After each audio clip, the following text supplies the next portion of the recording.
ఫిలిప్పీ సంఘానికి పౌలు రాసిన ఉత్తరం ఆనంద సంతోషాల పత్రిక అని ఆ పత్రికకు పేరు పెడతారు. ఈ పత్రిక అపోస్తులైన పౌలు వారు 3 అంతస్తుల భవంతి కలిగిన ఓ పెద్ద మందిరం కట్టి ఓ 10,000 మంది విశ్వాసులకు కాపరిగా ఉండి ఆ కాపరిగా ఉంటున్న దినాలలో వ్రాసిన పత్రిక కాదు, ఆనంద పత్రిక. ఓ రోల్స్ రాయల్ కారు కొని ఓ 1,00,000 మంది ఆత్మలను సంపాదించి ఆ 1,00,000 మంది ఆత్మల ద్వారా ₹1,00,000 కానుకొస్తే ఆ ₹1,00,000 బ్యాంక్ బ్యాలెన్స్ పెట్టుకొని సమృద్ధిలో రాసిన పత్రిక కాదు ఫిలిప్పీ పత్రిక. ఒక అందమైన ఇల్లు, తను అనుభవించడానికి చక్కటి సోఫా సెట్, చక్కటి రుచికరమైన భోజనాలు, ఇలా పిలిస్తే పలికే పనివాళ్ళు, అలా కాలెత్తితే కారు, కాలు దించితే కారు, ఇలాంటి సుఖవంతమైన స్థితిలో రాసిన పత్రిక కాదు ఫిలిప్పీ పత్రిక. తాను చెరసాలలో ఉన్నప్పుడు, బంధకాల మధ్యలో ఉన్నప్పుడు, కొరడాలతో కొట్టబడేటప్పుడు, సైనికుల చేత హింసించబడుతున్న శ్రమ కాలంలో పౌలు పత్రిక రాశాడు.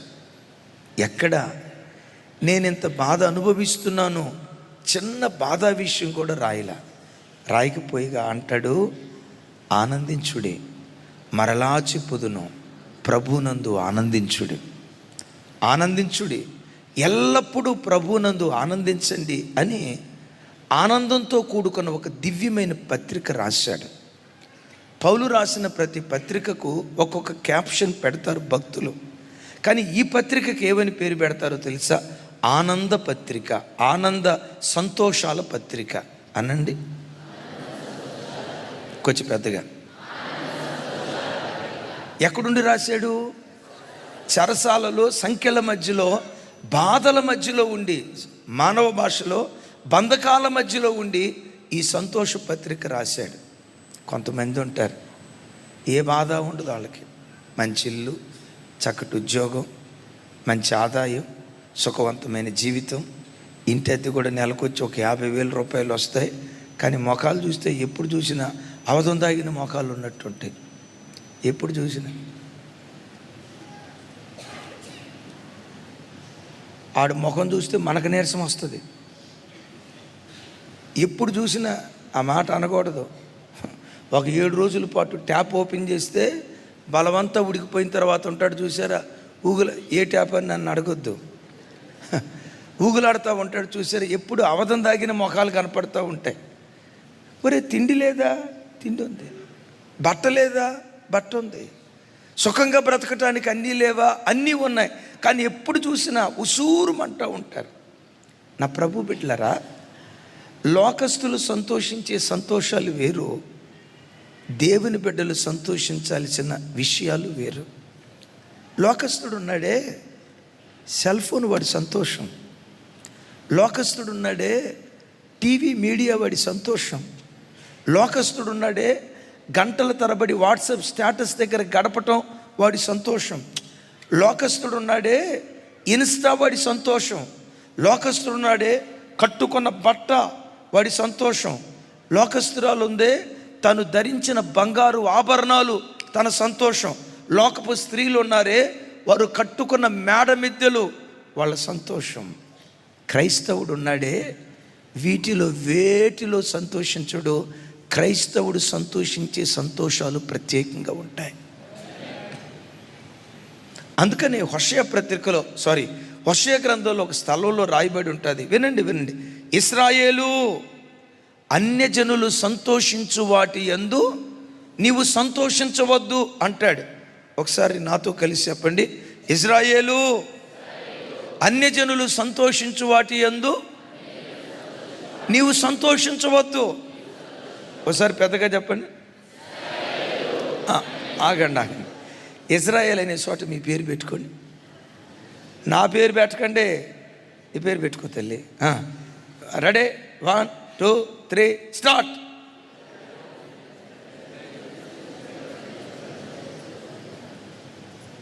అన్యజనులు ఉన్నారు, ముఖానికి బాగా మేకప్ వేసి నేను అందంగా లేనా? నేను అందంగా ఉన్నానే, నా ముక్కు భలే ఉందే, నా చుట్టూ భలే ఉందే, నా వంపు సొంపు భలే ఉందే అని అద్దం ముందు నిలబడి క్యాట్ వాక్ చేస్తూ ఉంటారు. అది ఎవరి సంతోషం? అది ఎవరి సంతోషం? అన్యజనులు సంతోషించే వాటి యందు నిజ క్రైస్తవుడు సంతోషించడు. ఓ ఓ ఓ ఓ ఓ నీ గుండెకు గాయం కలుగు చేసే మాట చెప్తాను. నువ్వు నిజ క్రైస్తవురాలువో డూప్లికేట్ క్రైస్తవురాలువో 7 చెకింగ్ పాయింట్స్. నువ్వు నిజ క్రైస్తవుడువో ఉత్తుత్తి క్రైస్తవుడిగా అయినోడువో నిన్ను నువ్వు చెక్ చేసుకునే 7 విషయాలు. ఒక నిజ క్రైస్తవుడు దేనిలో సంతోషిస్తాడు, అది మనకు తెలియాలంటే ఫిలిప్పీలకు రాసిన పత్రిక చదవాలి. నంబర్ 1 చూడు, ఫిలిప్పీలకు రాసిన పత్రిక 1వ అధ్యాయం 6వ వచనం.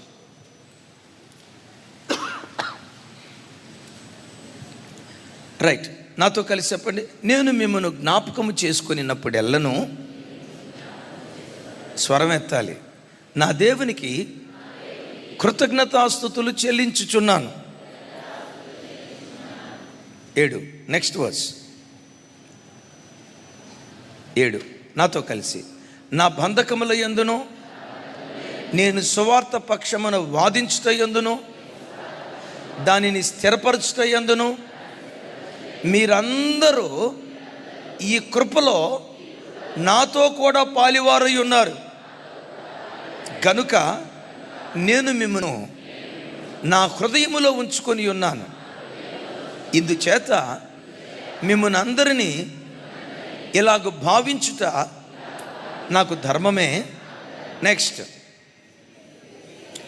కొంచెం బ్యాక్ రా తమ్ముడు, బ్యాక్ 6వ వచనం 5వ వచనానికి రా.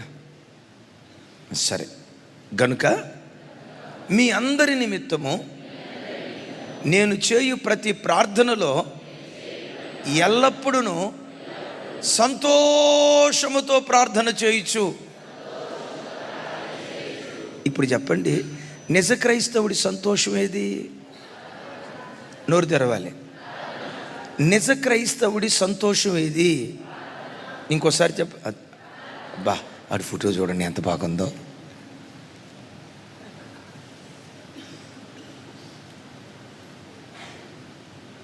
నిజ క్రైస్తవుడు ఎప్పుడు ప్రార్థనలో సంతోషిస్తాడు.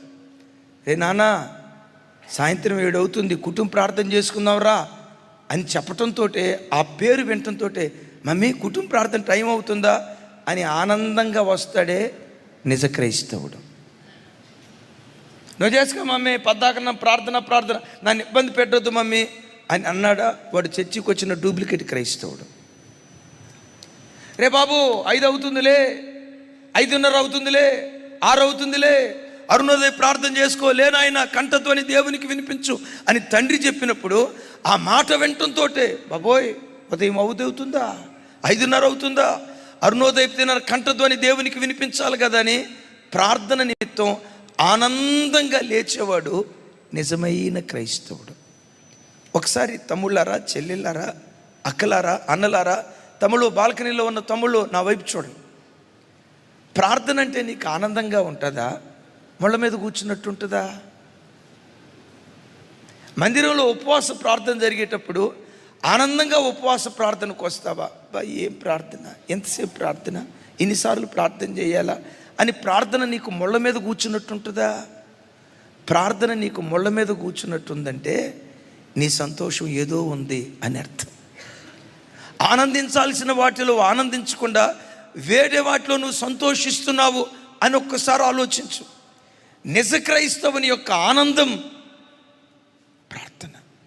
ప్రార్థనలో మోకరించాడా, ఆనందంగా ప్రార్థన చేస్తాడు, ఆనందంగా కేరింతలు కొడతాడు, ఆనందంగా కేకలేస్తాడు, ఏడ్చేటప్పుడు ఏడుస్తాడు, నవ్వేటప్పుడు నవ్వుతాడు, గంతులేసేటప్పుడు గంతులేస్తాడు. ప్రార్థనను భారంగా ఎంచడు. ఆ ప్రార్థన ఎలా చేస్తాడు అంటే ఆనందంగా ప్రార్థన చేస్తాడు. చప్పలు కొడుతూ స్తోత్రాలు చెప్తాం. గట్టిగా గట్టిగా హల్లెలూయా. ఒకసారి నా వైపు చూడండి, ఒకసారి నా వైపు చూడండి. నిజ క్రైస్తవుడు. లోకస్తుల సంతోషాలు వేరు, నిజ క్రైస్తవుని సంతోషం వేరు. అపోస్తులైన పౌలు వారు రోమపత్రికలో ఏమంటాడో తెలుసా? దేవుని రాజ్యము భోజనము పానము కాదు, నీతియు సమాధానము పరిశుద్ధాత్మ ప్రార్థనలో ఆనందమై ఉన్నది అని అంటాడు. నిజ క్రైస్తవుడు భోజనంలో సంతోషించడు. ఈరోజు మటన్ బిర్యానీ వండింది మా అమ్మ, గోంగూర మాంసం వండింది మా అమ్మ, పీతల బిర్యానీ వండింది మా అమ్మ, కప్పల బిర్యానీ వండింది మా అమ్మ, రొయ్యల బిర్యానీ వండింది మా అమ్మ, కుక్క బిర్యానీ వండింది మా అమ్మ, లొట్టలు వేసుకొని తినాలి అని నిజ క్రైస్తవుడు అనుకోడు. ఈ వారం ఉపవాసం ఉంటే బాగుండో, ఈ వారం కడుపు చంపుకుంటే బాగుండో, సంఘక్షేమం కొరకు ఏడిస్తే బాగుండో, ఈ రాత్రి నిద్ర చెప్పుకొని ఆల్ నైట్ ప్రేయర్ చేస్తే బాగుండు, ఈ రాత్రి అంతా దేవుని సన్నిధిలో కన్నీళ్లు కారుస్తా నా యేసయ్య పాదాలు కన్నీళ్లతో తడిపితే బాగుండు. రాత్రి అంతా నిద్ర చెప్పుకొని కన్నీళ్లతో ప్రార్థన చేసి తెల్లారి మొహం ఎట్లుంటుందో తెలుసా? ఊగులాడుతుంది. రాత్రి అంతా ఉపవాసం ఉన్నాన్న, నీరసం అంతా వచ్చిందన్న, ఎట్లుండడో తెల్లారి చూస్తే ఎట్లుంటుందో తెలుసా? డీప్ ఫ్రిడ్జ్లో పెట్టి బయటికి తీసిన కూరగాయ ఎంత తాజాగా ఉంటుందో అంత తాజాగా ఉంటాడు. ముఖంలో తెలియని సంతోషం ఎందుకురా అంటే ఆ వ్యక్తి ప్రార్థనను ఆనందంగా ఎంచుతాడు, దేవునితో గడపటాన్ని ఆనందంగా ఎంచుతాడు. దేవుని పాద సన్నిధిలో మోకరించడానికి మించిన ఆనందం నిజ క్రైస్తవుడి జీవితంలో మరొకటి ఉండకూడదు. ఒకసారి మీరు ఆలోచించండి. సూటిగా మిమ్మల్ని అడుగుతాను, నువ్వు నిజ క్రైస్తవుడువా, డూప్లికేట్ క్రైస్తవుడువా? కూర్చొని ఆలోచించు. రోజుకొచ్చి 3-4 గంటలు ఫోన్తో గడుపుతున్నావే, 1 గంట ప్రార్థన కూడా నీ జీవితంలో లేదంటే తమ్ముడా నువ్వు డూప్లికేట్ క్రైస్తవుడు. ఆ భక్తి బేజం నీ గుండెల్లో లేదు. ఏదో అమ్మా నాన్న వస్తున్నారు, నువ్వు వస్తున్నావు, బంధువులు వస్తున్నారు, నువ్వు వస్తున్నావు, రాకపోతే ఎవరో ఏమో అనుకుంటారని నువ్వు బలవంతంగా భక్తి చేసేవాడివే. కానీ ఆ భక్తి బీజం హృదయపూర్వకంగా నీ గుండెల్లో పుడితే ఈ చెత్తతో నేను నా టైం గడపటం ఏంటి? అదే నా ప్రభుతో గడిపితే నశించిపోతున్న 10 మంది ఆత్మల కొరకు నేను ప్రార్థన చేస్తే నా ప్రార్థన మూలంగా ఎవరో ఒకరిని దేవుడు రక్షిస్తాడు కదా, వాళ్ళ బ్రతుకులో రక్షణను భిక్షగా దేవుడు ప్రసాదిస్తాడు కదా అని ఆ ప్రార్థనలో మోకరించేటప్పుడు, ఉపవాసంలో మోకరించేటప్పుడు దాన్ని బరువుగా ఎంచడు, బాధగా ఎంచడు. బరువుగా కాదు, బాధ్యత. ఏం బాధ్యత అమ్మా? బాధ్యత కాదు, భాగ్యంగా ఎంచుతాడు. బాధ్యత కొన్నిసార్లు బరువుగా అనిపిస్తుంది, భాగ్యం ఆనందంగా ఎంచబడుతుంది. నేను చెప్పిన మాట అవునా కాదా? బాధ్యత కొన్నిసార్లు బరువు అనిపిస్తుంది, భాగ్యం, ప్రార్థన నీ భాగ్యంగా ఎంచాలి. ప్రార్థనలో మోకరించావంటే అందుకోవాలా. ఆహా నా ధన్యత, ఓహో నా యేసయ్యా నీతో గడపటం నా భాగ్యం అయ్యా, నీ పాద సన్నిధిలో మోకరించడం నా ధన్యత అయ్యా, నశించిపోతున్న ఆత్మల కొరకు ఏడ్చే ఆ కృప నాకు ఇచ్చినందుకు నీకు స్తోత్రమని దాన్ని ఆనందంగా ఎంచేవారిగా ఉండాలి. ఒకసారి తమ్ముళ్ళారా చూడండి, సెల్ ఫోన్తో కాసేపు గడపడానికి నువ్వు సంతోషిస్తావా, మోకరించడానికి సంతోషిస్తావా? ఇప్పుడు T20 క్రికెట్ మ్యాచ్ నడుస్తున్నట్టుంది. అమ్మ ఏది ఏషియా కప్, ఏ కప్ అది ఇప్పుడు?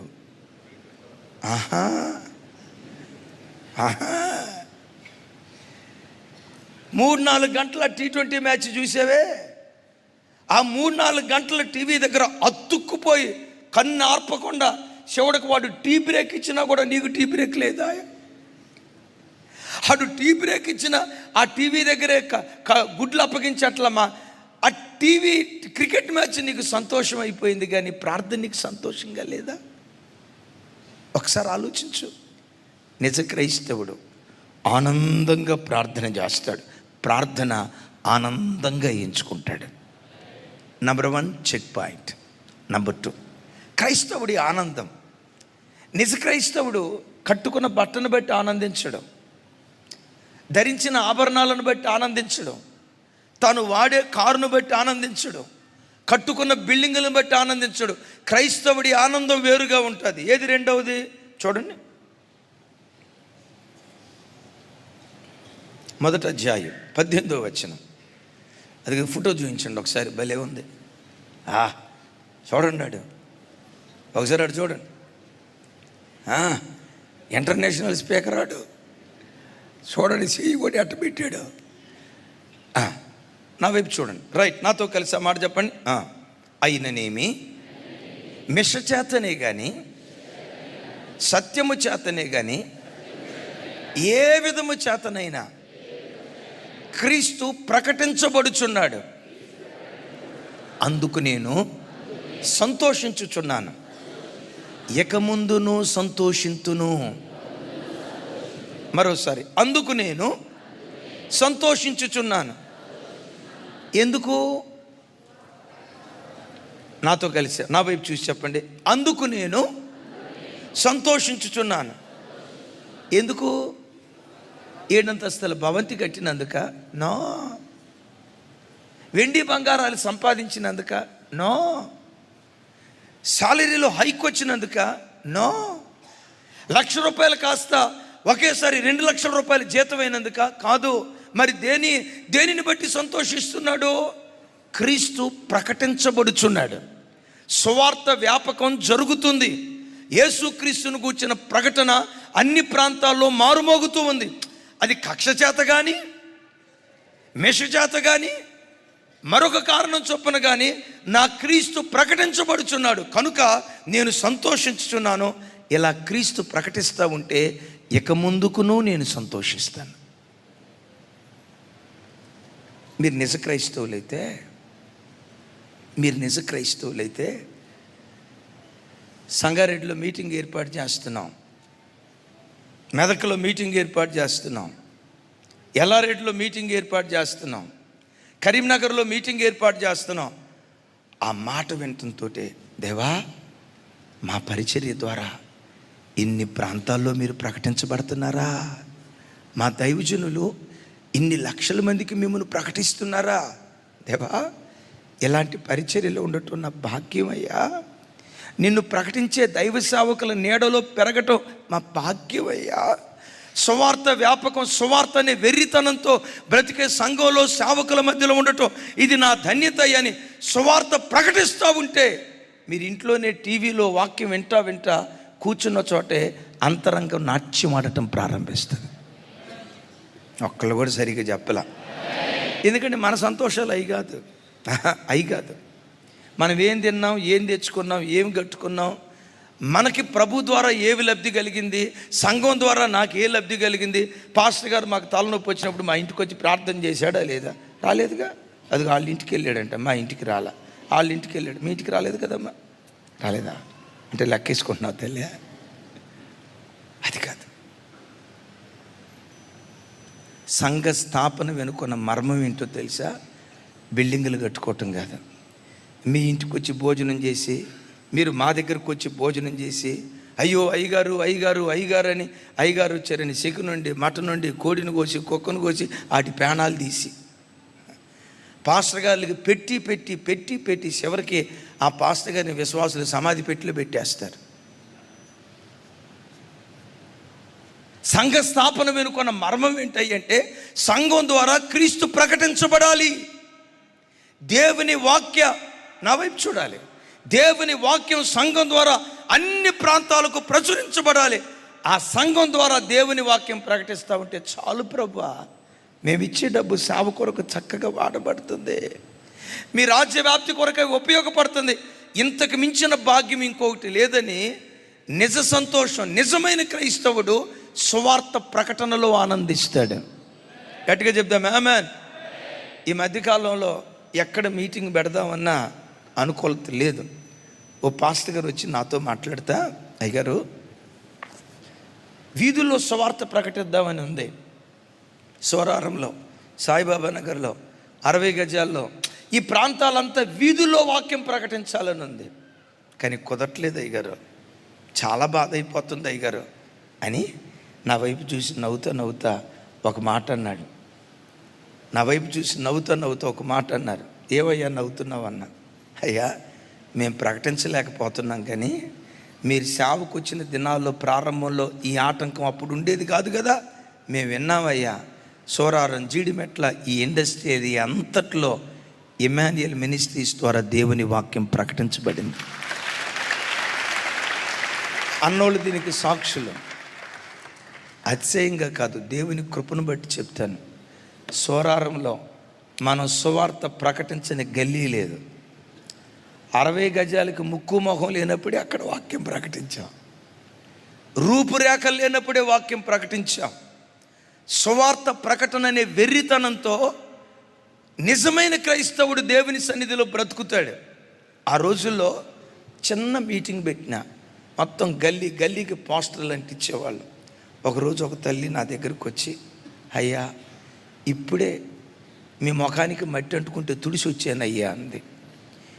నేను ఎక్కడుంటే నా ముఖానికి మట్టి అంటితో నువ్వు తుడిసి రావటం ఏంటమ్మా అన్న. కాస్త పెద్ద తల్లి, 65 సంవత్సరాల వయసు ఉంటుంది. ఈ మధ్య ప్రభు దగ్గరికి వెళ్ళింది అన్నట్టు విన్నా. మీ ముఖానికి మట్టి అంటితే తుడిసి వచ్చానయ్యా అంది. నేను ఎక్కడుంటే నా ముఖానికి మట్టి అంటూ ఏంటమ్మా, మీరు తుడిసి రావటం ఏంటమ్మా అని అంటే, ఓం జెండా దగ్గర వాటర్ ట్యాంక్ మీ పోస్టర్ ఉందయ్యా, మీ పోస్టర్ మీద మట్టి పడిందయ్యా, నా కొడుకు ముఖం మీద మట్టి పడింది, నా కొడుకు ముఖం మీద మట్టి పడింది అని చూసి నేను తుడిచి వచ్చానయ్యా, శుభ్రం చేసేయాలి అయ్యా. సోరారం కూరగాయల మార్కెట్ దగ్గర ఓ షాప్ ఆయన దగ్గరికి వెళ్ళా. సార్ ఓట్స్ కావాలి సార్ అన్న. ఏంటండి అన్నాడు. అదే సార్ ఓట్స్ గంజి తాగుతారు, ఓట్స్ కావాలన్నా. లేవండి నా దగ్గర అదేదో నాకు తెలియదు. పర్వాలేదు సార్ వేరే షాప్కి వెళ్తానన్న అన్నాడు. లేదు సార్, మీరు రెగ్యులర్గా మా దగ్గరికి వస్తారు, దాని పేరేంటో నాకు రాసేయండి, 6 రోజుల తర్వాత మీ ఓట్స్ మీకు ఇస్తాను అన్నాడు. సరే ఓట్స్ తీసుకొచ్చిన తర్వాత నాకు ఫోన్ చేయండి సార్, నేను వస్తాను అన్నా.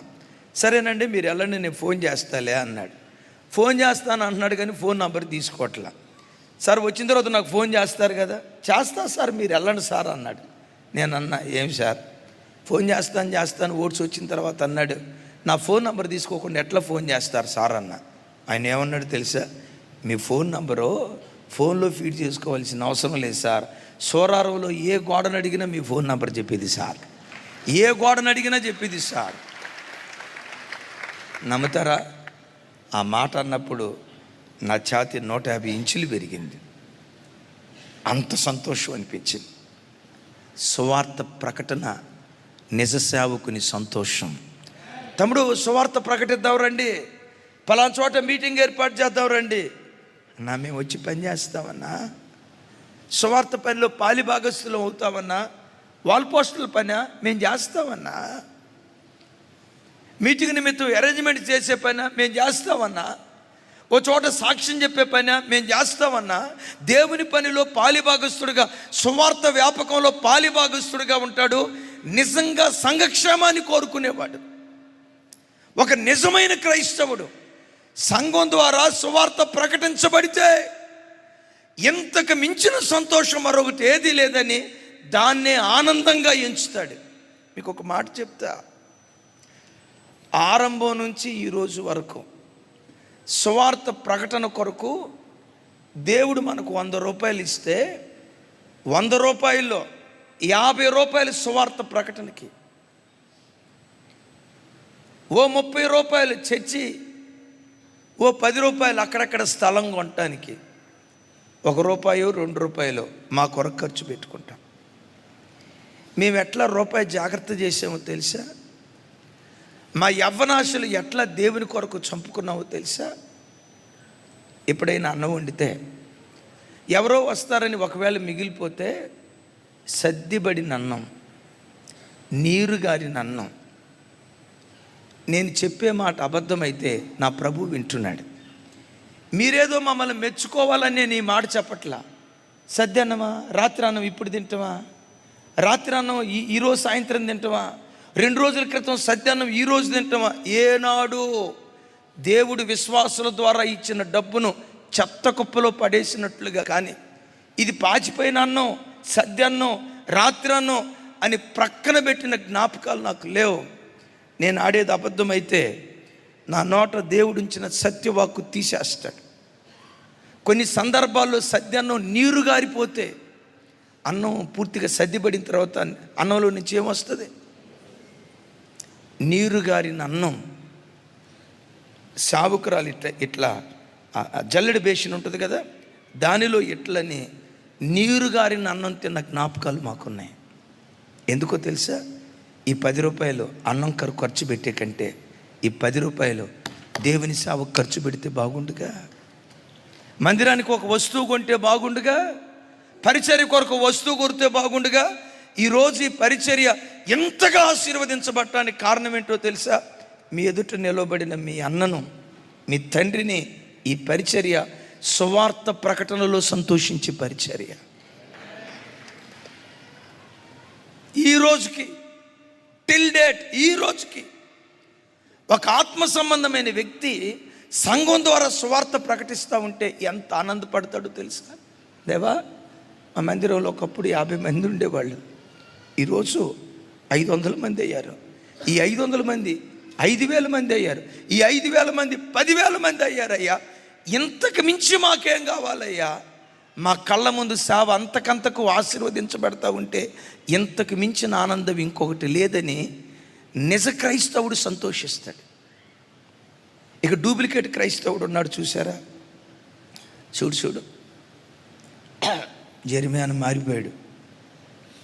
చూడు రాజన్న మారిపోయాడు. అంతకు మునుపు ఫోన్ చేస్తే మధ్యరాత్రి కూడా రాజన్న టకామని ఫోన్ చేసి లిఫ్ట్ చేసేవాడు. ఇప్పుడు 3 సార్లు ఫోన్ చేసిన మారిపోయారండి వాళ్ళు. ఈ మాటలు మాట్లాడుతూ ఉంటారు. ఎవడు వాడు? ఆ తండ్రి ఇంటిలో తప్పిపోయిన కొడుకు ఒకడున్నాడు, తప్పిపోయిన కొడుకు ఒకడున్నాడు. నేను మిమ్మల్ని అడుగుతా, అసలు వీళ్ళిద్దరిలో తప్పిపోయినోడు ఎవరు? పెద్దోడా చిన్నోడా? అక్క చిన్నోడు కాదక్క, పెద్దోడే. వీడు ఇంట్లోనే ఉంటాడు కానీ తండ్రి మనసు అర్థం చేసుకోడు. ఇంట్లోనే ఉంటాడు, తండ్రి మనసు అర్థం చేసుకోలేడు. తప్పిపోయిన ఒక తమ్ముడు తండ్రి ఇంటిని వెతుక్కుంటూ వస్తే, చాలయ్యా తప్పిపోయిన ఒకడు వచ్చాడు, చాలు వాడికే ప్రేమ పంచాలా, వాడికే ఆప్యాయత పంచాలా అని పెద్దోడు అనుకోకుండా, నేను ఇంతకాలం నీ ఇంటి నుంచి ఇంట్లో ఉన్నా, ఒకరోజైనా కొవ్వింది కోసావా అంటే బక్సి కింద కోసినట్టున్నాడు. విన్నారా? నిజ క్రైస్తవుడు ప్రార్థననే సంతోషంగా ఎంచుతాడు. నిజ క్రైస్తవుడు సువార్త ప్రకటనే సంతోషంగా ఎంచుతాడు. ఇక వారవలేనోడు ఉన్నాడు, వాడి బ్యాచ్ వేరు. నేను వారవలేని వాళ్ళ వ్యక్తుల గురించి చెప్పట్లా, మీలాంటి భక్తి కలిగిన బిడ్డల గురించి చెప్తున్నాను ఈ మాట. మూడవది, నిజ క్రైస్తవుని ఆనందం ఎట్లా ఉంటుంది? నిజ క్రైస్తవుడు నిజంగా ఓ సంఘం ద్వారా సువార్త ప్రకటన జరగాలి, సంఘం ద్వారా దేవుడు మహిమపరచబడాలి, సంఘం ద్వారా గ్రామాలు జయించాలి, పట్టణాలు జయించాలనే ఆ దర్శనం కలిగిన వాడు ఎలా ఉంటాడో మూడో మాట చెప్తాను. చూడండి, ఫిలిప్పీలకు రాసిన మూడో అధ్యాయం 1వ వచనం. ఫిలిప్పీలకు రాసిన పత్రిక 3వ అధ్యాయం 1వ వచనం, అలాగే 4వ అధ్యాయం 4వ వచనం. 4వ అధ్యాయం 4వ వచనం చూడండి, 3:1. నాతో కలిసి చెప్పండి. మెట్టుకున్న సహోదరులారా, ప్రభునందు ఆనందించుడి. పెద్దగా చెప్పండి. ఇంకోసారి చెప్పండి. మెట్టుకున్న సహోదరులారా, ప్రభునందు, ఇక్కడ అన్నాడు కదా, 4వ అధ్యాయం 4వ వచనం.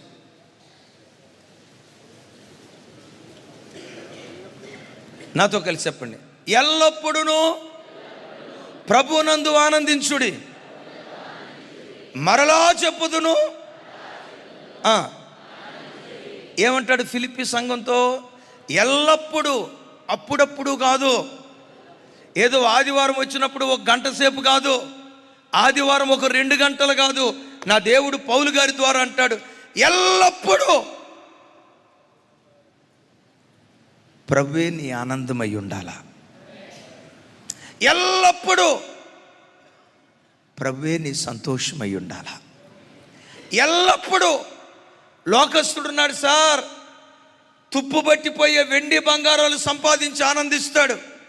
7 అంతస్తుల భవంతి ఉంది, 30,000 రూపాయలు అద్దె వస్తుంది, 2 లక్షల రూపాయల జీతం, కార్పొరేట్ ఫీల్డ్లో పనిచేస్తున్న తుప్పు పట్టిపోయే వెండి బంగారాలు బట్టి ఆనందిస్తాడు. నిజ క్రైస్తవుడు ఎల్లప్పుడూ ప్రభువులో గంతులు వేయటం ప్రారంభిస్తాడు. ఈ నిజ క్రైస్తవుడు ప్రభువులో ఎట్లా ఆనందిస్తాడు? ఓ చోట పేతురు గారు అంటారు, చెప్ప సఖ్యము కానీ మహిమాయుక్తమైన ఆనందాన్ని అనుభవిస్తున్నాను అంటాడు. ఏ ఆనందం? ఏ ఆనందం? చెప్ప సఖ్యము కానీ మహిమాయుక్తమైన ఆనందం. నా ప్రభు బిడ్డలారా, ఆరాధనకు వచ్చాం. ఎలా ప్రభువుని ఆరాధించాలి? అలాగని డ్యాన్స్ చేయమని కాదు నా అభిప్రాయం. ఒంటి మీద బట్ట ఊడిపోయేటట్లుగా యవ్వన బిడ్డలు ఇష్టానుసారంగా ఎగరమని కాదు నా అభిప్రాయం. శరీరం కదిలేదానికంటే నీ అంతరంగం కదలాల, నీ అంతరంగం నాట్యమాడుతూ ఉండాలి. ఎందుకు? ప్రభువే మన బ్రతుకులో మన ఆనందమై ఉండాలి. యేసయ్యకు మహిమ కలుగును గాక. మరోసారి చెప్దాం. ఆమెన్. పాట ఎత్తుకున్నారు, ఓ పాట ఎత్తుకున్నారు. ఆ పాట ఎత్తుకోవటంతో ప్రతి పదాన్ని ధ్యానిస్తూ అంతరంగంలో నాట్యమాడుతూ ఉండాలి. దేవుల్లో ఆనందించడం నీకు చేత కాకుండా ఏ పాట పాడినా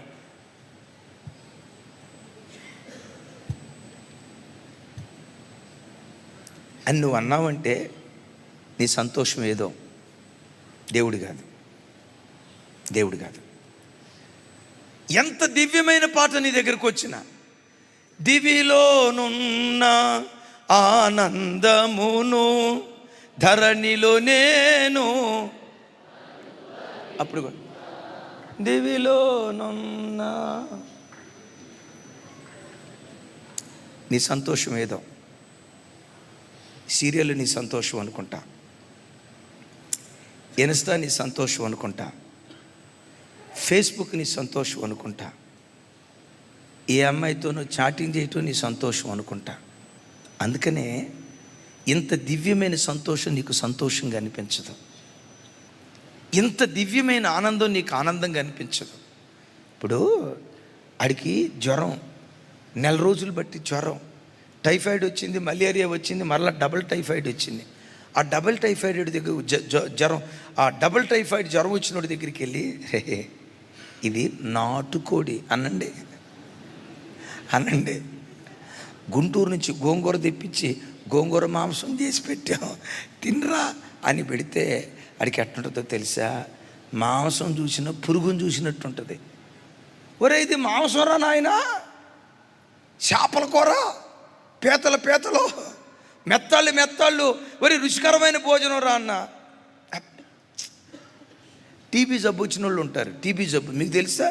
టీబీ జబ్బు వచ్చినోడికి అన్నం చూస్తే పురుగులు చూసినట్టు ఉంటుందట. ఎందుకు?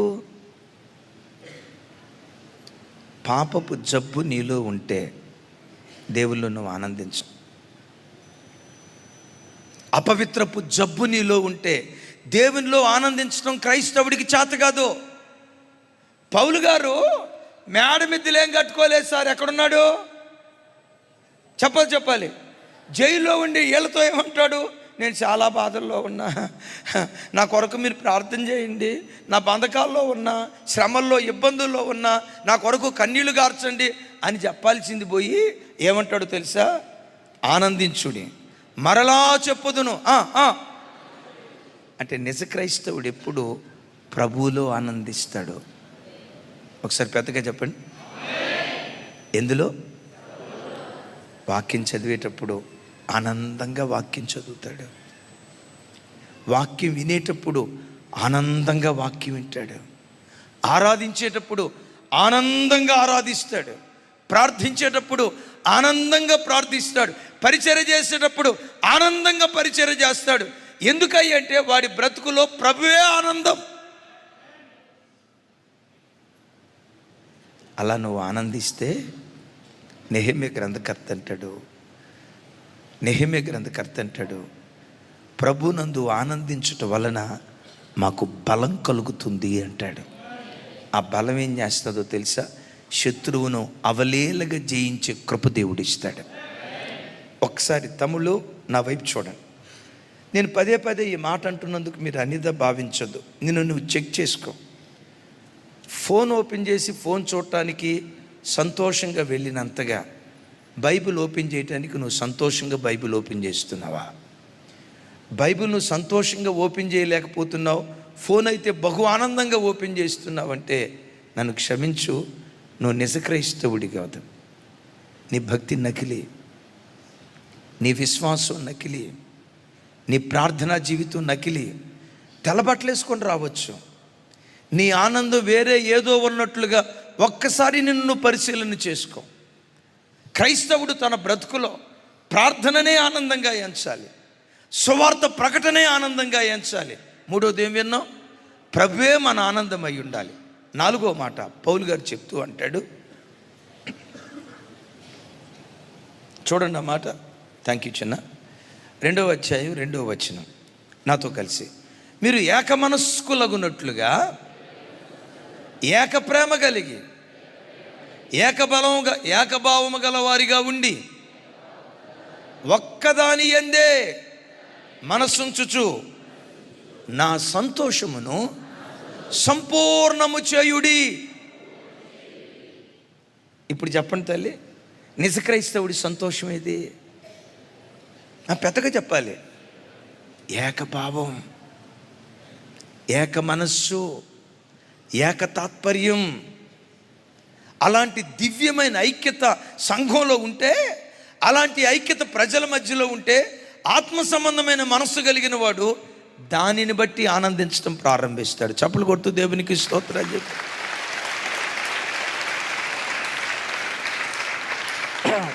ఒకసారి నాతో కలిసి చెప్పండి, ఏక మనస్కులగున్నట్లు ఏక ప్రేమ కలిగి ఏకభావము గలవారిగా ఉండి ఒక్కదాని యందే మనసుంచుచు నా సంతోషమును సంపూర్ణము చేయుడి.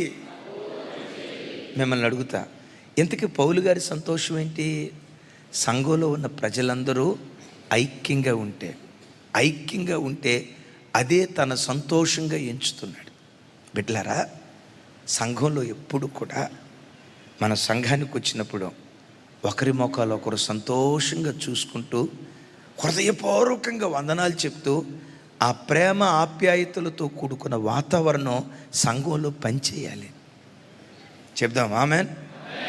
అట్లా కాకుండా ఎదురు చూసి praise Lord brother, praise Lord సిస్టరో ప్రైజ్ లార్డ్ సిస్టరో అని సాగదీసని ఆ సిస్టర్ అట్లా దాటిపోవడంతో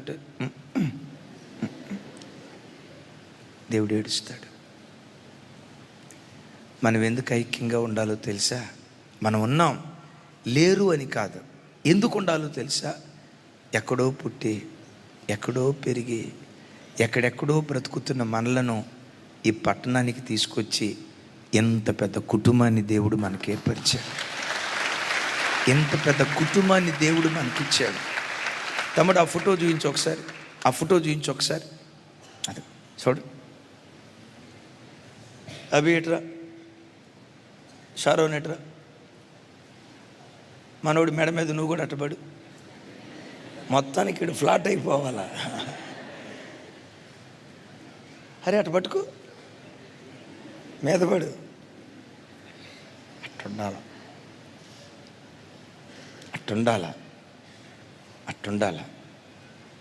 అట్టుండాల.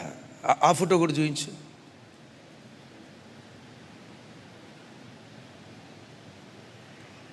మీ అందరిని అడుగుతా, సంఘంలో ఉన్న ప్రతి బిడ్డతో మీరు అలా ఉండగలుగుతున్నారా?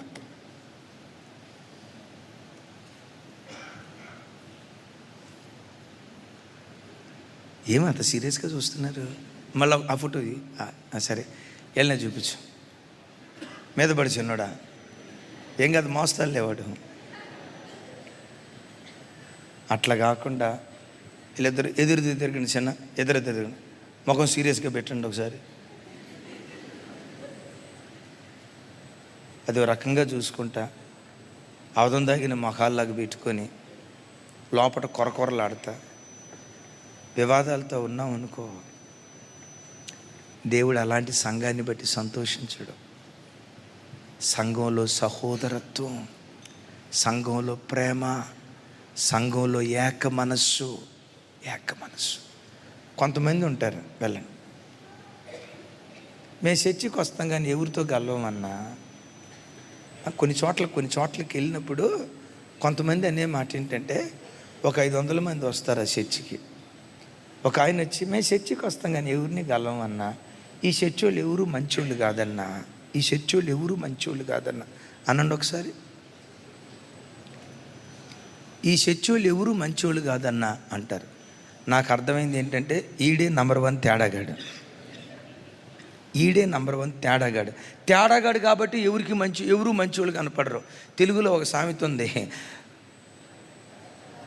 అబ్బబ్బలే చెప్పారమ్మా, కావిరలైనోడికి లోకమంతా పచ్చగానే కనపడిద్దట. వాడు రోజు ఎండుగడ్డి వేస్తున్నాడు, గేదెకి ఫుల్గా తింటుంది, దిట్టంగా బలిసి ఉంది. మాలాంటి వాడు వెళ్ళి అడిగాడట, ఎండుగడ్డి తిని కూడా ఇది ఇంత అసలు బలంగా ఉంది, అసలు ఎండుగడ్డి ఎట్లా తినగలిగింది అంటే, మా వాడు నవ్వుతా అన్నాడంట, దానికి పచ్చకళ్ళజోడు పెట్టాను అన్నాడట.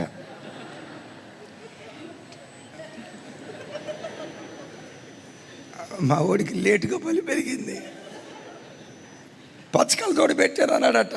ఈ పచ్చకళ్ళజోడు పెట్టుకున్న తర్వాత ఎండుగడ్డి కూడా ఎట్లా కనపడింది? అట్లా కనపడితే పర్వాలా. కొంతమందికి ఏంటో తెలుసా, పచ్చగా ఉన్నవాళ్ళు కూడా, కొంతమందికి ఉండే దరిద్రం ఏంటయ్యి అంటే, అన్నాడు, ఈ చర్చిలో ఎవరు మంచివాళ్ళు కాదన్నా, అందుకనే జస్ట్ ఆదివారం వస్తాను పోతాను, వద్దని దేవుడు, ఆ తర్వాత పోవటమే. ఎప్పుడు విశ్వాసి సంఘముతో కలిసి దేవుని పని చేయాలా? పెద్దగా చెప్పాలా? ఏమన్నాను?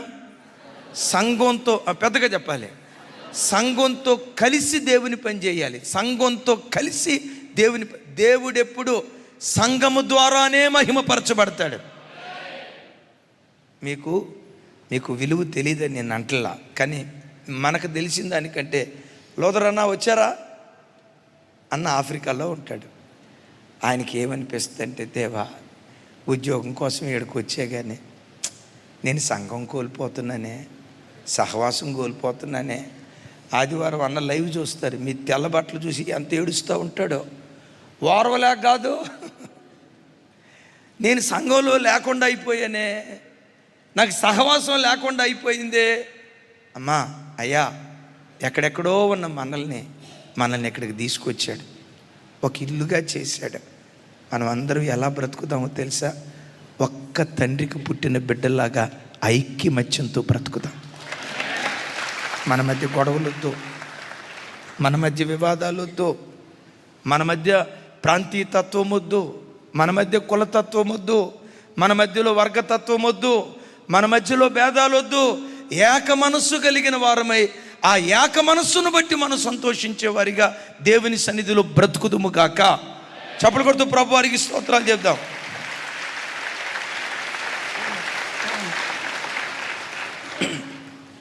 దేనిలో సంతోషించాలి?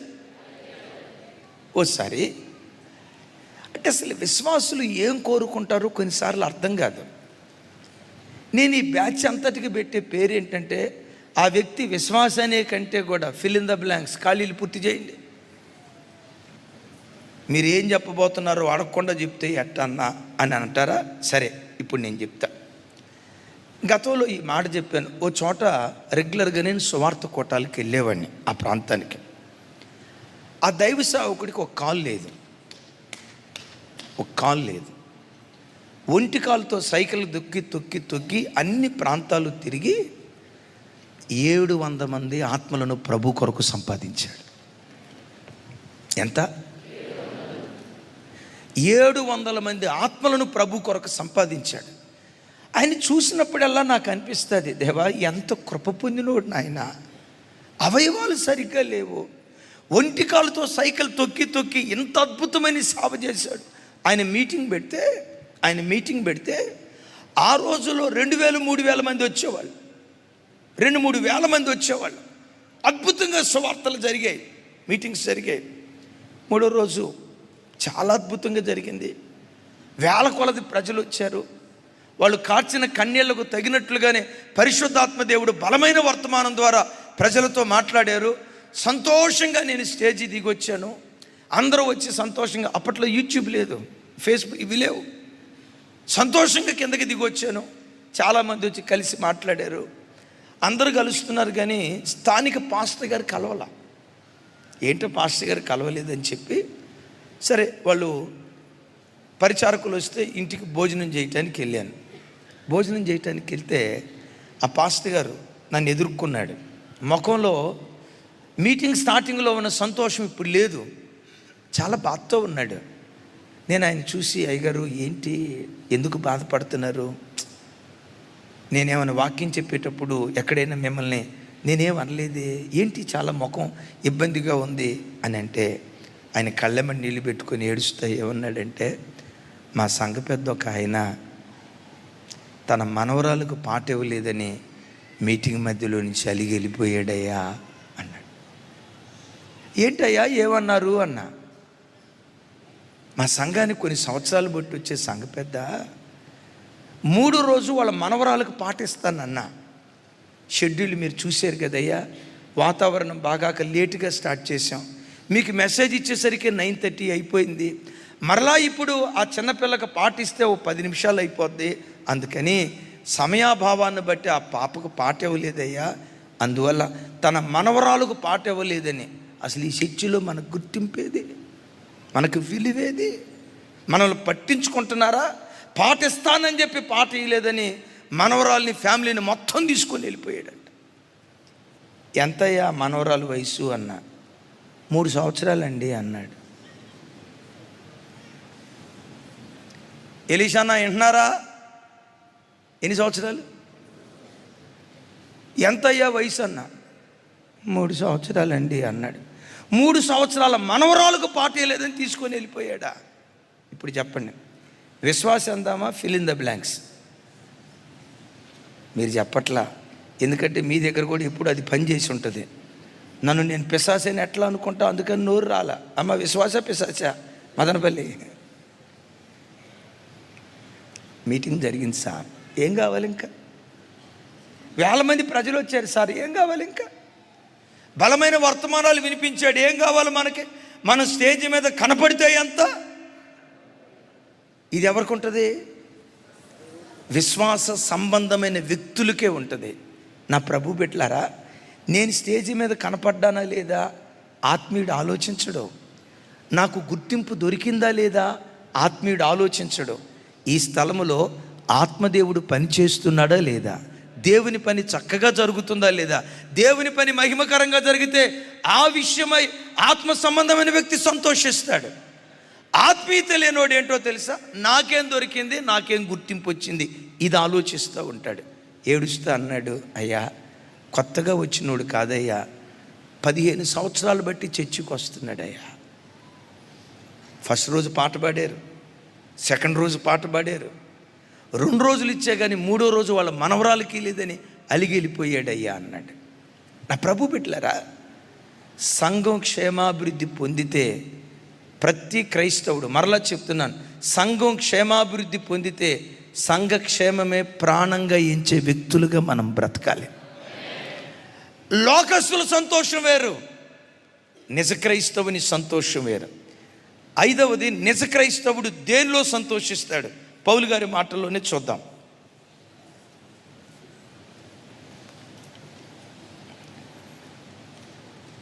ఫిలిప్పీలకు రాసిన పత్రిక 2వ అధ్యాయం 17-18 వచనాలు.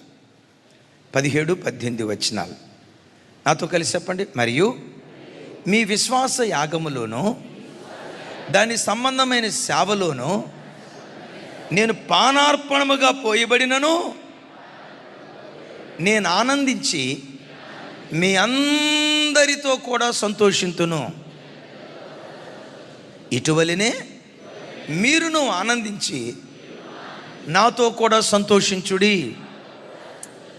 ఇందాక ప్రారంభంలో చెప్పే కదా, ఫిలిప్పీలకు రాసిన పత్రికకు భక్తులు పెట్టిన క్యాప్షన్ ఏంటి? ఆనంద పత్రిక. ఆనంద పత్రిక. పౌలు గారు అంటాడు, మీ విశ్వాస సంబంధమైన యాగములో నేను పానార్పణముగా పోయబడుతున్నా, పానార్పణముగా పోయబడినను నేను ఆనందించి మీ అందరితో కూడా సంతోషిస్తున్నా. పానార్పణము అంటే పాత నిబంధనలో బలిపీఠపు నిప్పుల మీద ద్రాక్ష రసాన్ని పోస్తారు. దాన్ని ఏమంటారు అంటే పానార్పణము అంటారు. నిప్పుల మీద పాత నిబంధనలో ద్రాక్షారసాన్ని పోసారేమో, కానీ ఈ క్రొత్త నిబంధన కాలంలో విశ్వాసులను విశ్వాస యోధులుగా మార్చటానికి పౌలే తనను తాను పానార్పణంగా పోసుకున్నాడట. అంటే శ్రమలకు తన్ను తాను అప్పగించుకున్నాడట. తాను అనుభవించే ఏ శ్రమగా తాను ఎంచుకునేవాడు కాదు. తన బాధగా ఎంచుకునేవాడు కాదు. తనకు ఎదురైన కష్టంగా ఎంచుకునేవాడు కాదు. అలా పానార్పణంగా పోయబడుతూ నేనే అగ్ని లాంటి శ్రమల్లో పడిపోయా, నాకే దేవుడి శ్రమలు ఇచ్చాడు, నాకే ఈ బాధలు ఇచ్చాడని ఒక్కరోజు కూడా దేవుని మీద ఆయాసపడేవాడు కాదు. పౌలు సమర్పణ ఏంటో తెలుసా? నా వైపు చూడండి. అగ్ని లాంటి శ్రమలలో తాను పడిపోయినా ఆనందిస్తూ సంతోషిస్తూ ఉండేవాడు. అంటాడు, నేను ఆనందించినట్లుగా నాతో కూడా. నిప్పుల మీద పడిపోయినోడు ఆనందిస్తాడా? శ్రమల మధ్యలో పడిపోయినోడు ఆనందిస్తాడా? ఆపదల మధ్యలో పడిపోయినోడు ఆనందిస్తాడా? అలా ఆనందించిన వాడు ఎవరైనా ఉన్నారంటే వన్ అండ్ ఓన్లీ. కొంతమంది విశ్వాసుల ఆత్మీయ స్థాయి చూస్తే ఆశ్చర్యం అనిపిస్తుంది. ఇలా బ్రతకాలరా, ఇలా జీవించాలరా అన్నట్లుగా. మన చర్చికి ఒక తమ్ముడు వస్తాడు. వాళ్ళది అనంతపూర్, రెడ్డి కుటుంబానికి చెందిన అబ్బాయి. నేను కులం పేరు చెప్తున్నందుకు దయతో క్షమించండి. ఎందుకు ఆ పేరు చెప్తున్నానో ఇప్పుడు నేను చెప్పబోతున్నా. అనంతపూర్ ప్రాంతంలో రెడ్డి కులంలో పుట్టిన అబ్బాయి దేవుని వాక్యాన్ని పట్టుకొని ఎస్సీ కమ్యూనిటీ అమ్మాయిని వివాహం చేసుకున్నాడు. ప్రేమించి కాదు. దైవ సేవకుడు మాట్లాడితే, అయ్యా ఏ కులమైనా పర్వాలేదు, మా కులం గోత్రాలు ఇవేవి లేవు, ప్రభువు నమ్ముకొని విశ్వాసంలో బలంగా బ్రతికే ప్రజలు ఎవరైనా పర్వాలా, ఓ భక్తి కలిగిన అమ్మాయిని చూడండి అని చెప్తే, పాస్టర్ గారు ఒక ఎస్సీ కమ్యూనిటీ అమ్మాయిని చూసి, ఇదిగో ఈ అమ్మాయి మాట్లాడకుండా అనంతపూర్ ప్రాంతంలో రాజకీయాలు ఎక్కువగా జరిగే ఆ ప్రాంతంలో ఎస్సీ కమ్యూనిటీ అమ్మాయిని వివాహం చేసుకున్నాడట. నాకు ఎంత ముచ్చట అనిపించిందో. ఆ కులం ఈ కులం అని లేదండి. ప్రతి ఒక్కడికి ఏ గజ్జి ఉన్నా లేకపోయినా కొలగజ్జి మాత్రం టన్నులు ఉంటుంది. మరి అక్కడ అందులో ఏముందో నాకు తెలియదు. దానికి ఏ జాలిమినోషన్ రాయాలో నాకు అర్థం కావట్లా. చిన్నప్పుడు రేడియోలో అడ్వర్టైజ్మెంట్ వచ్చేది కదా, గజ్జి తామర దురదలకు.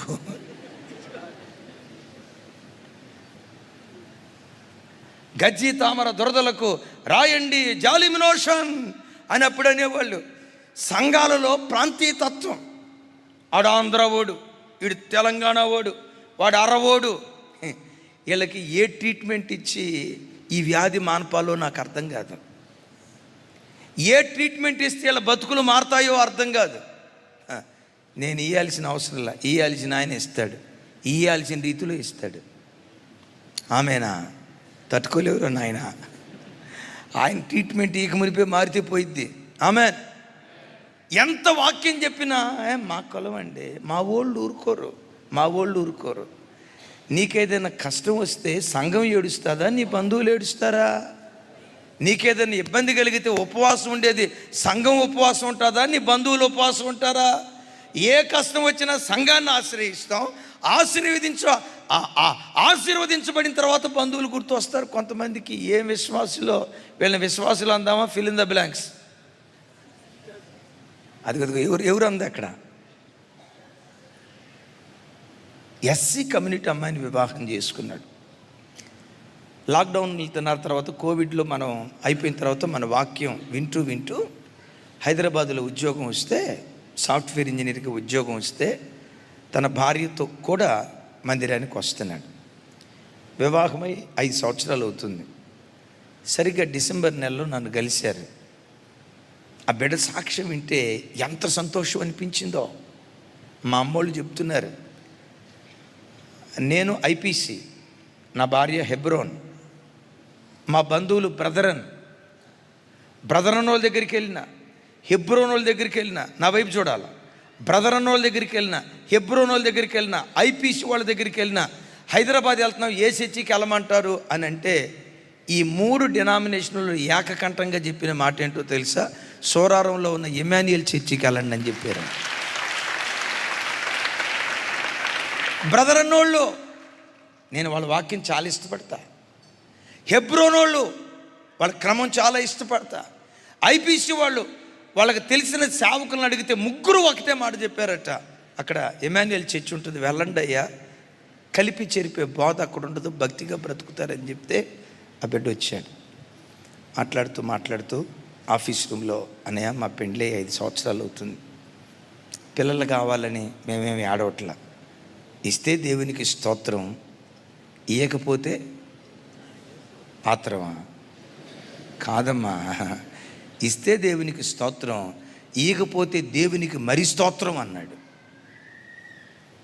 30 సంవత్సరాల పిల్లోడండి, 32 సంవత్సరాల పిల్లోడు. నేను ఆశ్చర్యపోయి చూస్తా ఉన్నా. ఏమన్నావు తమ్ముడు అన్న ఇస్తే మంచిదన్నా, ఇవ్వలేదా దేవునికి స్తోత్రం, బ్రతికిన కాలం అంతా దేవునికి సాక్షులుగా బ్రతుకుతాం అన్నాడు. నాకు ఆ బిడ్డను చూసి ఎంత మురిసిపోయానో. అయిపోయింది. ప్రార్థన చేయించుకున్నారు, వెళ్ళిపోయారు. బేబీ నవంబర్లో జరిగినట్లుంది ఇది. డిసెంబర్ ఉపవాస ప్రార్థనలు ఉన్నాయి కదా, శుద్ధీకరణ కోటాలు. 2వ రోజు శుద్ధీకరణ కోట ముగించుకుని నేను వెళ్తూ ఉంటే పరిగెత్తుకుంటూ అక్కడికి వచ్చాడు.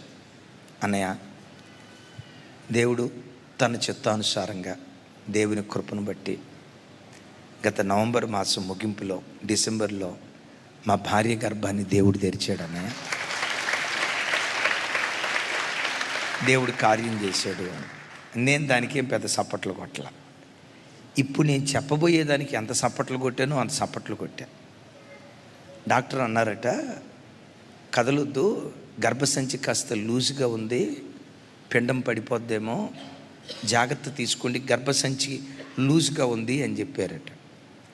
సంవత్సరానికి ఒకసారి వచ్చే శుద్ధీకరణ కోటాలు రాకపోతే ఎట్లా అని 3 రోజులు పగలు రాత్రి శుద్ధీకరణ కోటానికి వచ్చి 31వ తారీఖు అక్కడికి వచ్చి ప్రతి ప్రార్థనకు క్రమంగా వచ్చింది. ఆ బిడ్డకి శరీరంలో నుంచి బ్లీడింగ్ స్టార్ట్ అయిపోయింది. మధ్యరాత్రి 1 గంట ప్రాంతంలో ఆ తమ్ముడు ఫోన్ చేశాడు. రాజన్న ఫోన్లో మాట్లాడాడు. తెల్లారింది, నాకు తెలిసింది ఆ బిడ్డకు బ్లీడింగ్ అవుతుంది అని.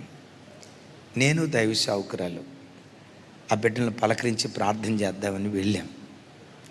వెళ్ళేటప్పుడు, దేవా, ఏ మాటలతో ఈ బిడ్డలను ఆదరించాలి, ఏం చెప్తే వీడు ధైర్యం పొందుకుంటారు, హృదయం కృంగిపోయి ఉంటుంది కదా, ఒక ఆడబిడ్డకు వివాహమైన తర్వాత ఇదే కదా కలలుగనేది, ఏ మాటలతో ఆదరించాలని నేను సేవకురాలు వెళ్ళాం. ఆ తమ్ముడు లిఫ్ట్ దగ్గరికి వచ్చి మమ్మల్ని రిసీవ్ చేసుకున్నాడు. మమ్మల్ని చూసి ఎంత సంతోషంగా ఉన్నాడో తెలుసా? కొడుకో కూతురు పుడితే సంతోషిస్తారు చూసారా, నవ్వుతూ వచ్చాడు. నవ్వుతూ వచ్చి, అన్నా ప్రైజ్లాడనా, ఎందుకన్నా మీరు రావటం, అక్కడుండి ప్రార్థన చేస్తే చాలు కదా, మీరు ఎందుకన్నా రావటం అని నవ్వుతో చెప్తున్నాడు. నాకు అర్థం కాక, ఎంతకి అనారోగ్యం వచ్చింది ఏళ్ళ భార్యకేనా? నవ్వుతో మాట్లాడుతున్నాడు, అసలు ఏమీ జరగనట్టు మాట్లాడుతున్నాడు. లిఫ్ట్లో వెళ్తా ఉంటే మాట్లాడతా, అన్న దేవుని కృపను బట్టి బ్లీడింగ్ అయిపోయిందన్న, చాలా వరకు ఇబ్బందిగా ఉంది, కానీ డాక్టర్లు ఇంకేం చెప్పలేకపోతున్నారన్న, అయినా దీని గురించి మేమేమి ఎక్కువ బాధపడలేదన్నా. అయితే నేను ఒక కమిట్మెంట్ ఏం తీసుకున్నానంటే, ఒకవేళ సంతానం కొరకు డాక్టర్ గారి దగ్గరికి వెళ్తే 2 లక్షల రూపాయలు అవుతాయి అన్నారు కదా, నేను వెళ్ళను ప్రభా, నువ్వు ఇస్తే ఈకపోయినా సంతోషం. అయితే ఆ ఐవీఎఫ్కి వెళ్తే 2 లక్షల రూపాయలు అవుతుంది అన్నారు కదా, ఆ డబ్బులన్నీ తీసుకొచ్చి చర్చి కానుకిస్తా అని అనుకున్నా. అయితే ఇస్తావని కాదు, డాక్టర్ కంటే, నాకు పుట్టబోయే పిల్లల కంటే నాకు దేవుని పని ప్రాముఖ్యం అని నేను దేవునికి ప్రకటించడానికి ఇట్లా తీర్మానం చేసి, తమ్ముడా ఇవన్నీ ఇప్పుడు ఎందుకు చెప్తున్నావన్నా? లేదన్నా, దేవుని కృపను బట్టి బాగానే ఉందన్నా, బ్లీడింగ్ అయిపోయిందన్నా, దేవుని కృపను బట్టి బాగానే ఉందన్నా అని అంటున్నాడు. నాకేం అర్థం కాల. ఆ తమ్ముడు ముఖంలో ఇంత బాధ కూడా కనపడలా. సరేలే, బాధ మగవాళ్ళకి ఏముంటుంది, పాపం ఉండేదంతా వాళ్ళకి కదా అని ఆ హాస్పిటల్కి వెళ్తే, లోపటి గదిలోకి వెళ్తే ఆ చెల్లి 28 సంవత్సరాల అమ్మాయి మమ్మల్ని చూసి నవ్వుతా, అన్నయ్య మీరు ఎందుకు వచ్చారు అన్నయ్య, నేను బాగానే ఉన్నాగా, ఈలో అక్క అమ్మాయి ఏదో అయింది అందుగా అని అంటే, దీని గురించి బాధ ఎందుకన్నా, వాళ్ళెవరో పుట్టి నాకు పుట్టిచ్చే సంతోషం ఏముంది? వాళ్ళకి మించిన దేవుడు నాకున్నాడు కదా, ఆయన్ని బట్టి సంతోషిస్తాం కదా. కొడుకేదో పుట్టి కూతురేదో పుట్టి నాకు సంతోషం ఇస్తారు, అది కాదు మా సంతోషం అని ఆ బిడ్డ ఆ రోజు పొద్దున్నే అన్న పలానా వాక్యం చెప్పాడు, చర్చికి వస్తే ఈ వాక్యం ద్వారా దేవుడు మాట్లాడాడని వాక్యం రెఫరెన్స్ల మీద రెఫరెన్స్లు చెప్తుంది. నాకు అర్థం కాక ఇట్లా ప్రాబ్లం వచ్చింది ఈ అమ్మాయికా వేరే వాళ్ళకి నాకు డౌటు. మీరేనా రాజానికి ఫోన్ చేసింది? నేనేనా అన్నయ్య? ప్రాబ్లం చెల్లికేనా? అవునా అన్నయ్య, చెల్లికేనా అన్నయ్య? ముగింపులు అంటాడు, ఇచ్చిన దేవునికి స్తోత్రం. వింటారా? ఆదరించడానికి మేము పోతే వాళ్ళే మమ్మల్ని ఆదరించి పంపించారు. ఇది అందరూ చేయరు సార్, ఇది అందరూ చేయరు. ప్రభువే ఆనందంగా ఎంచుతారే, ఆత్మ సంబంధమైన వాటిని ఆనందంగా ఎంచుతారే, కరువులోనైనా ఖడ్గములోనైనా గంతులు వేసే కృప దేవుడు అనుగ్రహించడం ప్రారంభిస్తారు. తమ్ముడు ఇంతకేమైంది? ఏమన్నా డాక్టర్లు ఏం చెప్పట్లేదు, ఒక వారం రోజుల తర్వాత చెప్తామన్నారు. ప్రార్థన చేసి వచ్చాం.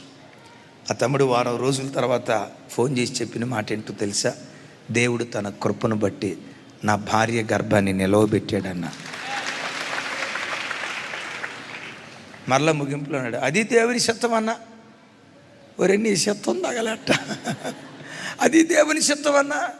ఇచ్చిన దేవునికి స్తోత్రం, ఈగిపోయిన దేవునికి స్తోత్రం అన్నాడు. నిజ క్రైస్తవుడు భూలోక సంబంధమైన వాటిని బట్టి సంతోషించడం, శ్రమల మధ్యలో కాల్చబడుతున్న ఆ శ్రమల మధ్యలో కూడా గంతులు వేయటం ప్రారంభిస్తారు. ఇంకో 2 ఉన్నాయి చూడండి, జస్ట్ నేను రెఫరెన్స్ చెప్పి ముగిస్తాను. ఫిలిప్పీలకు రాసిన పత్రిక 4వ అధ్యాయం 1వ వచనం, అలాగే 7వ అధ్యాయం 1వ వచనం.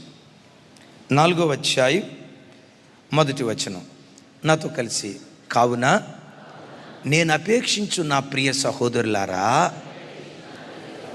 నా ఆనందమును నా కిరీటమునయున్న నా ప్రియులారా, ఇట్లు ప్రభునందు స్థిరులయుండుడి. అసలు ఆ మాట చూడండి, నాతో కలిసి నా వైపు చూసి చెప్పండి. నేను అపేక్షించు నా ప్రియ సహోదరులారా, నా ఆనందమును నా కిరీటమునయున్న నా ప్రియులారా. అందరు నా వైపు చూడాలి. ఒక నిజ క్రైస్తవుడికి సంఘంలో ఉన్న బిడ్డలే సంతోషంగా ఉంటారు. పెద్దగా చెప్తాం ఈ మాట. నిజ క్రైస్తవుడికి సంఘంలో ఉన్న బిడ్డలే ఆనందంగా ఎంచుతాడు. పౌలు గారు అంటాడు, నా సహోదరులారా అనలా, ఏమన్నాడు?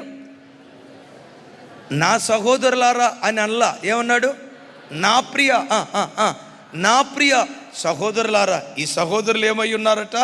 నా ఆనందమును నా కిరీటమునై ఉన్న నా ప్రియులారా. దైవజనమా, సంఘానికి వచ్చే ప్రతి బిడ్డ, సంఘములో ఉన్న ప్రతి బిడ్డను ప్రేమించే ప్రేమికుడై ఉండాలా.